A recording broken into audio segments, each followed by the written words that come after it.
Dear students, good morning to all of you. आज हम अपनी हिस्ट्री बुक का लेसन नंबर 9 भारतीय समाज में सुधारक कंटिन्यू पढ़ेंगे। तो इसमें हम आज डिस्कस करेंगे पंडित ईश्वर चंद्र विद्यासागर जी के बारे में। पंडित ईश्वर चंद्र विद्यासागर अन्य समाज सुधारक थे जिन्होंने नारी स्थिति में सुधार के लिए कार्य किया। उन्होंने सन 1856 में विधवा विवाह कानून लागू करवाया। इन्होंने सन 1856 में कोलकाता में हुए विधवा विवाह समारोह में बढ़ चढ़कर भाग लिया। इन्होंने नारी शिक्षा का विस्तार करने में भी कठिन परिश्रम किया। ये लॉर्ड ड्रिकवाटर से काफ़ी उनके करीब थे, जिन्होंने सन 1849 में कोलकाता में प्रथम महिला विद्यालय की स्थापना की। सन 1855 में जब उन्हें विद्यालयों का मुख्य इंस्पेक्टर बनाया गया, तब उन्होंने अनेक महिला विद्यालय खुलवाए और ब्रिटिश अधिकारी इससे सहमत नहीं थे और इस कारण उन्हें इस पद से त्यागपत्र देना पड़ा, यानी कि उनको रिजाइन करना पड़ा था, क्योंकि वो महिलाओं की शिक्षा के पक्षधर थे। नेक्स्ट है केशव चंद्र सेन। केशव चंद्र सेन राजा राम मोहन राय के समर्थक एवं सहायक थे। ये पर्दा प्रथा के विरुद्ध थे। इन्होंने अंतरजातीय विवाह में भाग लेना आरंभ किया था।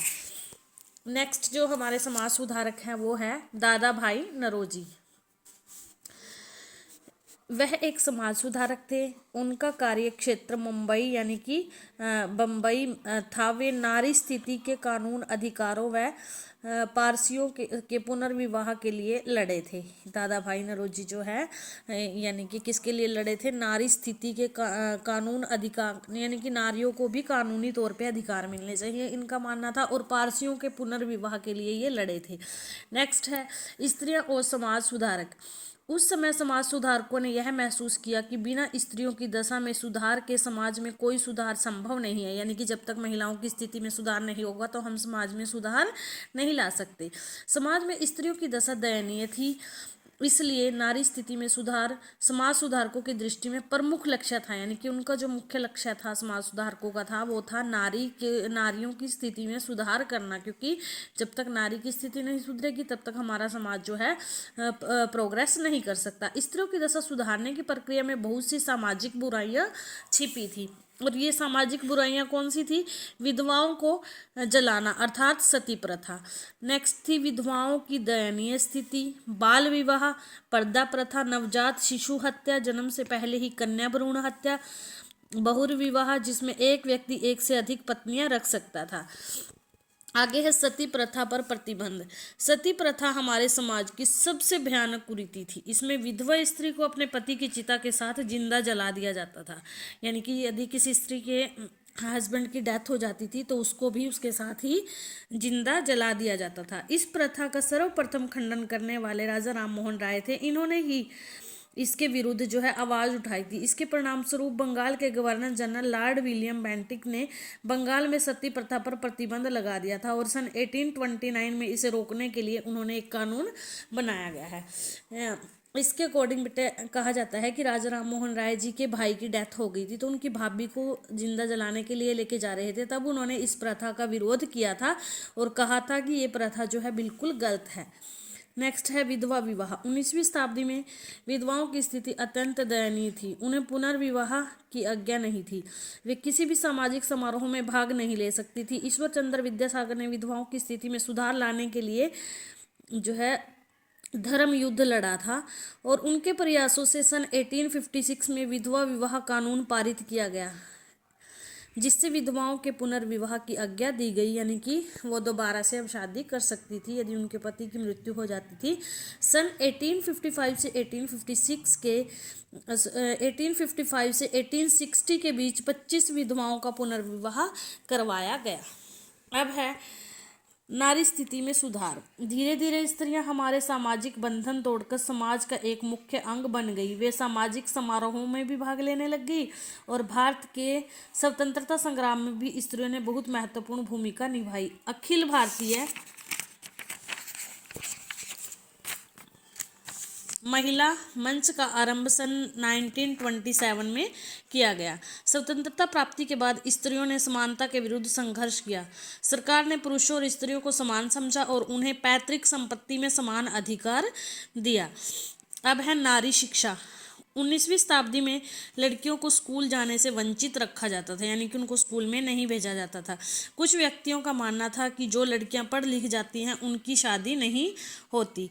अन्य का मानना था कि पढ़ी लिखी लड़की के पति की जीवनी में ही, यानी कि जवानी में ही मृत्यु हो जाती है, कि अगर यदि लड़की पढ़ेगी तो उसके जो पति है उसकी जवानी में ही मृत्यु हो जाएगी। लेकिन समाज सुधारकों का मानना था कि शिक्षा सही जीवन का आधार होती है। नारी शिक्षा को बढ़ावा देने वाले महात्मा फुले, सावित्रीबाई फुले और ईश्वर चंद्र विद्यासागर जो है महान वकील थे। ज्योतिबा फुले ने निम्न जातियों की लड़कियों के लिए एक विद्यालय खोला और विद्यासागर ने भी लड़कियों के लिए बहुत से स्कूल बनवाए। लॉर्ड ड्रिंकवाटर ने कलकत्ता में सन 1849 में लड़कियों का प्रथम विद्यालय खुलवाया। कंदुकरी वीरसलाइगम ने दक्षिण में लड़कियों की शिक्षा पर कार्य किया, यानी कि पहली हमारी जो महिला शिक्षिका थी वो भी कौन थी? सावित्रीबाई फुले थी, जो ज्योतिबा फुले की वाइफ थी। उन्होंने अपनी वाइफ को शादी के बाद ही स्कूल भेजा, उसको पढ़ाया और फिर लास्ट में उन्होंने क्या किया? एक अध्यापिका के तौर पे कार्य किया था। नेक्स्ट है बाल विवाह के विरुद्ध कानून। हिंदू स्त्रियों के जीवन को सुरक्षित रखने के लिए उनका विवाह बहुत ही कम आयु में कर दिया जाता था। यह रिवाज गरीब वर्ग में ही नहीं बल्कि उच्च वर्ग में भी था। बच्चों का विवाह उनकी बाल्यावस्था में ही कर दिया जाता था। समाज सुधारकों ने इस बुराई को समाप्त करने के लिए भी अनेक संघर्ष किए। सन 1929 में बाल विवाह विरोधी कानून बनाया गया और इस कानून के अंतर्गत लड़कियों के विवाह की न्यूनतम आयु 18 वर्ष और लड़कों की 21 वर्ष रखी गई, जो कि अब जो है लड़कियों की जो शादी की एज है वो अब 21 साल कर दी गई है। पहले 18 वर्ष रखी गई थी। 1829 में ये कानून बनाया गया था। अब है जाति प्रथा। उन दिनों जाति प्रथा भी समाज में फैली हुई घातक बुराई थी, जो समाज की तरक्की में एक मुख्य बाधा थी। हिंदू समाज जातियों व उपजातियों में बटा था और इसमें छुआछूत सबसे मुख्य बुराई थी, जिसमें निम्न जाति के व्यक्तियों के गांव के जो निम्न जाति के व्यक्ति थे उनको गांव के कुओं में पानी नहीं भरने दिया जाता था और न ही उन्हें मंदिर व अन्य स्थानों पर प्रवेश करने दिया जाता था। समाज सुधारकों ने संपूर्ण देश में फैले लोगों के बीच इस मतभेद के कारण एक हानिकारक खतरे को महसूस किया और समाज में फैली इस बुराई को दूर करने के लिए प्रयास किया। अब है हमारा पूर्वी भारत। देश के पूर्वी भाग में राजा राम मोहन राय ने ब्रह्म समाज की स्थापना की, जहां सभी धर्मों के अनुयायियों को एक साथ पूजा करने का अधिकार दिया गया। इसके बाद समाज सुधारकों जैसे महर्षि देवेंद्र नाथ टैगोर, केशव चंद्र सेन, स्वामी विवेकानंद ने उनके इस कार्य को आगे बढ़ाया। स्वामी विवेकानंद का उपदेश था कि जाति प्रथा एक सामाजिक बुराई है और इसका धर्म से कोई संबंध नहीं है। उनके अनुसार जाति से मनुष्य महान नहीं बनता, बल्कि उसके विचारों से उस मनुष्य जो है महान बनता है। उनके विचारों से ही उसमें महानता आती है। उन्होंने छुआछूत के मतभेद को दूर करने के लिए कहा कि कोई भी हिंदू धार्मिक ग्रंथ छुआछूत की आज्ञा नहीं देता, यानी कि इस तरह का भेदभाव रखना जो है बिल्कुल गलत है। नेक्स्ट है हमारा पश्चिमी भारत। पश्चिमी भारत में महादेव गोविंद रानाडे और रामकृष्ण भंडारकर जैसे समाज सुधारकों ने सन 1867 में प्रार्थना समाज की स्थापना की। उन्होंने जाति प्रथा और छुआछूत को समाज से दूर करने का कार्य किया। उन्होंने स्त्रियों की समाज में स्थिति को उच्च करने, विधवा विवाह इत्यादि पर भी कार्य किया है। पश्चिमी भारत के अन्य समाज सुधारकों जैसे गोविंद राव फुले, गोपाल हरि देशमुख, लोकहित वाड़ी, रमाबाई रानाडे इत्यादि ने छुआछूत के उन्मूलन के लिए उल्लेखनीय कार्य किए हैं। सन 1873 में उन्होंने एक सामाजिक संगठन सत्यशोधक समाज की स्थापना की, यानी कि सत्यशोधक समाज की स्थापना कब की गई? 1873 में। और इस संगठन के लोगों ने जाति प्रथा के उन्मूलन के लिए कार्य किए हैं। नेक्स्ट है हमारा दक्षिणी भारत।